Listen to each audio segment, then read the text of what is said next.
So the question is, what did Allah create first? Does anybody know what Allah created first? See, I think these are areas that we are really not that sure about. I think the first thing that Allah has created is light. So, in the true nature of things, I think we have Allah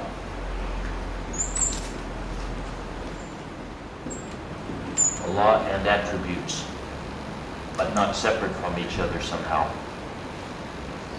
And then the question is, and I don't know how important it is that we really know the answer to this, but the question is, was there ever a time when there was Allah without His creation?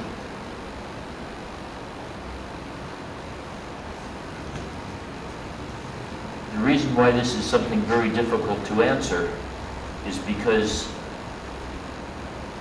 the answer requires a concept bound in time. See? Did you see the point that I'm making?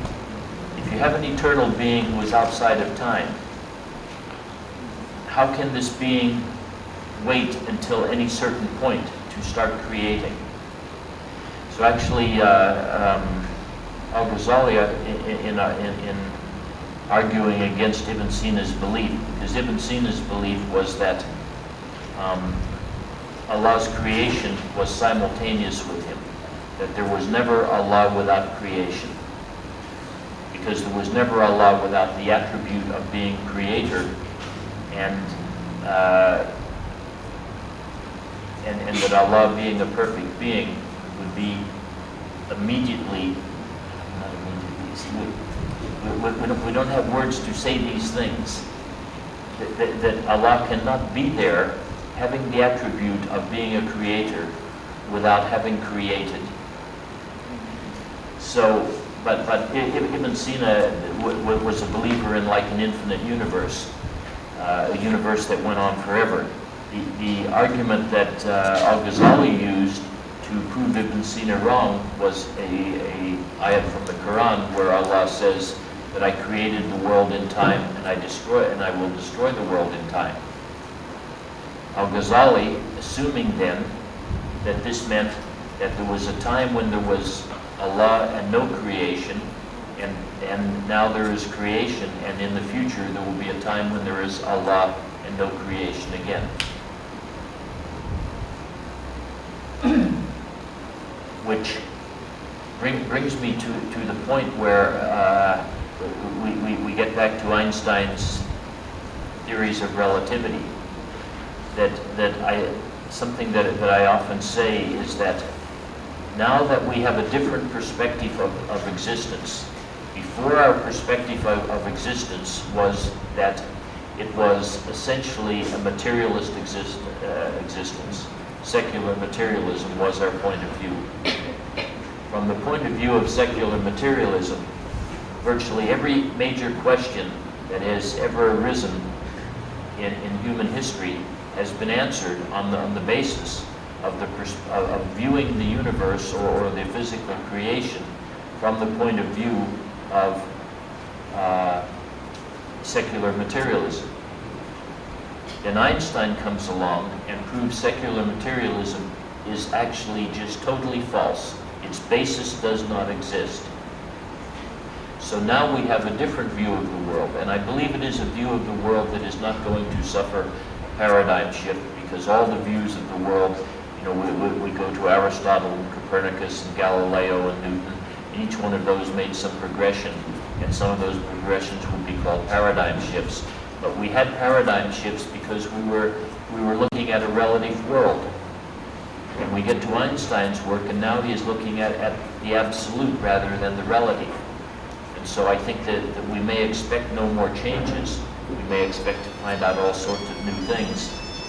But what I don't think we're going to find out is that essentially the perspective or the view we get from the absolute is going to change as the view from the relative has changed. So what I want to say is, including in Islamic interpretation, every major question that has ever been asked needs to be re-asked and re-answered on the basis of the new worldview. So, we get to Allah and created light, because I am assuming, and you know, some people want to say that there are really two positions by scholars. One, there is Allah and His creation, and the other one is there is nothing but Allah. Myself, I favor the position there is nothing but Allah, and that everything that we perceive as being Allah and His creation, or Allah and what He created, is only from our point of view, but not from Allah's point of view. From Allah's point of view, there is only Allah. From our point of view, there are various things. So this is what I want to talk about a little bit today as the true nature of reality. And as I pointed out in the previous week, Allah went from created light, which is, I'll call it perfected light.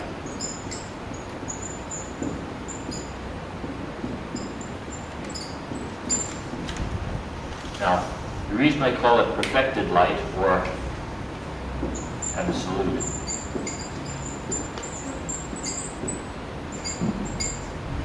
because Einstein said, as he looked at the physical creation, he found the one thing that was absolute, and it was light. And as I proved last week, I think it was, or the week before, that these actual proofs show us that light does not exist in the physical world. It doesn't have mass, it's not involved in the flow of time, and doesn't occupy volume of space. So we then might, since Allah has created light, we might want to know what are the characteristics of this light that Allah has created.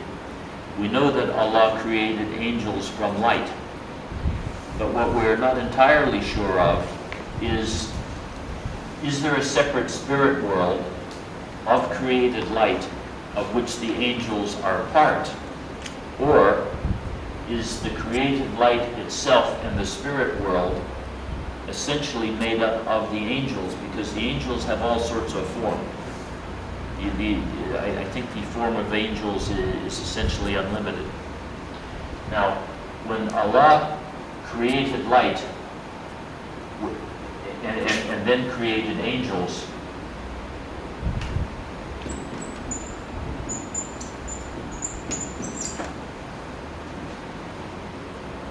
it is not only Adam that Allah breathed His Spirit into, but Allah breathed His Spirit into the created light.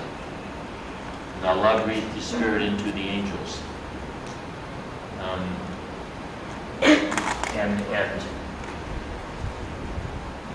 Because light has an existence in an absolute state, in other words, it has the light manifests the four primary attributes of God to be eternal, omniscient, omnipresent, and omnipotent. The breathing in of Allah's Spirit into something that has an absolute nature is very different than the breathing in of the Spirit that has a relative nature. And human beings, of course, have a relative nature, and all matter has a relative nature. It might appear, now, a lot of what I am saying, I go from, these are, of course, when I'm talking about things outside the physical existence, many of them I cannot prove, and so I have to just basically go by logic. But logic is a very powerful tool for human beings.